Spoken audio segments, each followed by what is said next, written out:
طب خدها ايه النهارده؟ صينية مكرونة يعني نشويات ودقية بامية باللحمة الضاني. يعني دهنيات حيوانية.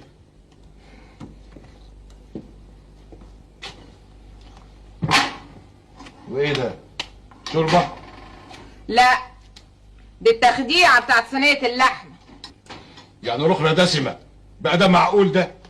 ده كله كوليسترول، دي عملية قتل بطيء. فين المسلوق؟ فين المشوي؟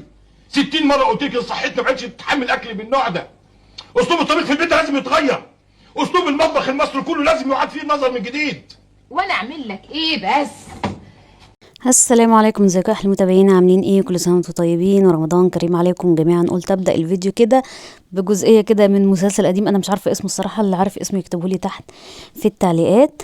الاكله بتاعت النهارده اتعملت في نص ساعه حرفيا، كنت متاخره جدا. فسلقت مكرونه وعملت شويه صلصه مكرونه بدون توم وبدون بصل وبدون اي حاجه.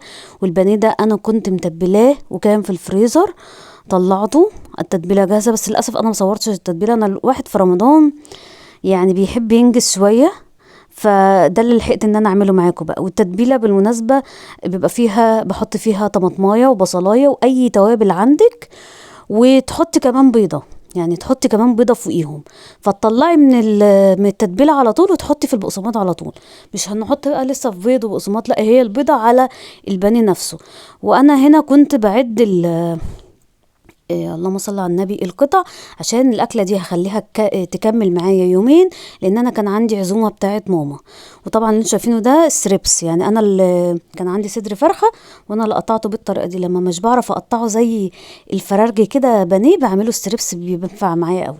وقلت اعمل كمان كريب جبنه. عندي الجبنه الموتزاريلا دي وطماطمايه وفلفلايه رومي وزيتون مخلي، وعندي ده رقاق طري يا جماعه، او ممكن تجيبي عيش كريب او عيش صاج. انا يعني هو كله ينفع، انا من وجهة نظر انا كله ينفع يعني. فتحت كده خدت كده يعني رغيف رق واحد وتنيته زي ما انتم شايفين، وحطيت نص طماطمايه، نص فلفلايه، وشويه زيتون، وحطيت كمان جبنه. ممكن تحطي بقى اي نوع جبنه، ممكن تحطي اي نوع بروتين. انا قلت اغير، انا كده كده يعني عاملين بانيه، قلت اعمل جنبه جبنه، اي نوع جبنه انتوا عايزينها. وممكن تحطي من جوه من فوقيها كده شويه فلفل اسود، تحطي اي صوصات. انا كنت مستعجله جدا. بتتنيها كده وتبداي تتني تانية مره تانية لغايه ما تديكوا الشكل اللي عامل زي المثلث ده. بس في طاسه كده بقى فيها شويه زيت، وتبداي تديها صدمه من الناحية دي وعلى الناحية التانية كمان لغاية ما تديك اللون الذهبي. لو ورقة مقطوعة هتنفع برضه على فكرة، يعني ما هتمشي معاكي. فهنا في المرة دي عملت التانية، انا عاملة واحدة بس ليا واحدة لزوجي زي ما انتم شايفين. واستخدمت على فكرة طماطمايه واحدة في الاتنين، فلفلايه واحدة، وشوية زيتون بسيط خالص.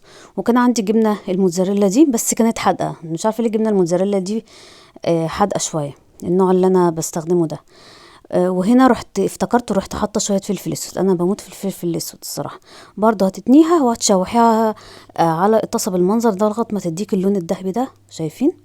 ايوه كده. انا طبعا انا مش عارفه ليه مكتره زيت، بس انت ممكن تحطيها من غير زيت خالص، فايه براحتك. وادي كده الكريب بتاع الجبنه ومكرونه بالصلصه بدون اي حاجه عشان تبقى خفيفه كده على المعده، وقليت الستريبس.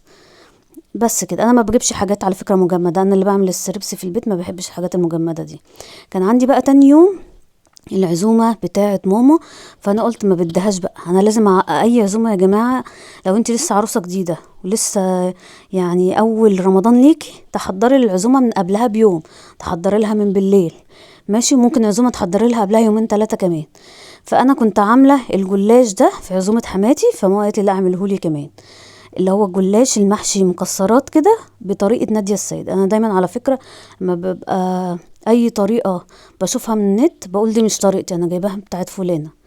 فهي الصراحة مدام نادية السيد قناتها جميلة ما شاء الله عليها، ممتازة يعني. فحضر صينية وحضر لف الجلاش وسمنة سايحة كده زي ما انتم شايفين، الكمية اللي انت تقدريها بقى. وكنت كمان في نفس ذات الوقت بعمل المشروبات بتاعة رمضان، كركديه وتمر هندي اللي هو الطبيعي طبعا، انا ما بجيبش برضو اللي هو السكر الملون ده. واللي في النص ده دوم بكرمله سكر، وكنت عملته معاكم قبل كده. بحط عليه ميه ويبدا تحطي عليه السكر بتاعك، وممكن تسيبيه من بالليل للصبح، لما يبرد الصبح تصفيه. يبقى انت كده في العزومه مأمنه نفسك بحلويات قبلها بيوم، حلويات والمشروبات بتاعت رمضان. انا برضو ما بجيبهاش من بره خالص، يعني انا ما اضمنش معموله بميه نظيفه ولا مش نظيفه بتاعت بره الصراحه. فعذرا بقى هنا البوتاجاز انا سبته، يعني هو عايز يتنضف مكان الاكل، فانا كنت مستعجله جدا، يعني انا كنت شغاله الشغل ده كان قبل الفجر. فنبدا بقى بعد ما عملت الجلاش، لفيته، عملته كده زي المسطره، وهبتدي ان انا اقطعه مثلثات بالسكينه كده زي ما انتم شايفين. وهو ما اتدهنش من جوه، هنبتدي نحط عليه الجلاش اهو. نحط عليه السمنه البلدي، وبرده كميه السمنه انت اللي بتحدديها على قد مقاس الصينيه اللي انت بتستخدميها. وانا بحب الصواني الالومنيوم قوي، بتوزع الحراره كويس. بس وهندخل الفرن لغايه ما يحمر من تحت، ما بيحمرش عندك من فوق هتولعي الشوايه. انا سبته لغايه ما خد اللون الجميل ده، ونبتدي ان احنا نعمل له الشربات. كان عندي شربات، والشربات التقيل بيبقى 2 سكر لواحدة مية وعصرة ليمونة بس كده. كنت كمان بسلق شوية جزر، وعندي 3 برتقانات كده، قلت اعمل عصير برتقان بالجزر، بحبه جدا، مفيد جدا جدا. بس هو البرتقان اللي كان حادق، كان محتاج سكر اكتر. ده كده انا بصور تاني يوم بعد ما بردوا وصفتهم. انا عندي شفاشق كتير جدا بس ما بتخشش في التلاجة، فبضطر احطه في برطمانات. لكن لما جيت قدمت اللي في الشفاشق تمام. البرطمانات دول اللي كانوا زيادة. نزلت بالبرتقانتين بقى اللي كانوا عندي ولا 3، وحطيت فوقيهم الجزر بالمية بتاعتهم، وهنكمل مية. وهتبدأي بقى تحطي السكر بتاعك وتديلهم ضربة في الخلاط، وممكن يتشرب كده، بس انا حبيت ان انا اصفيه، يعني ممكن يتشرب باللب بتاعه يعني.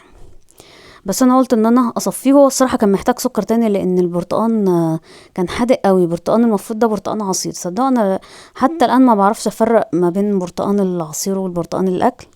اكتبوا لي تحت في التعليقات. هبتدي ان انا كده اصفيه من اللب بتاعه لو فيه بذر ولا حاجه. بس كده. فكده الواحد يبقى مأمن نفسه في العزومة ان انا محضرة كل حاجة وكل حاجة تمام، بحيث ان انا ابقى تاني يوم مركزة على الاكل. وده هيبقى الفيديو الجاي بإذن الله.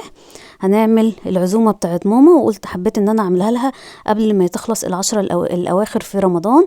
وكل سنة وانتم طيبين، واللهم بلغنا ليلة القدر. السلام عليكم.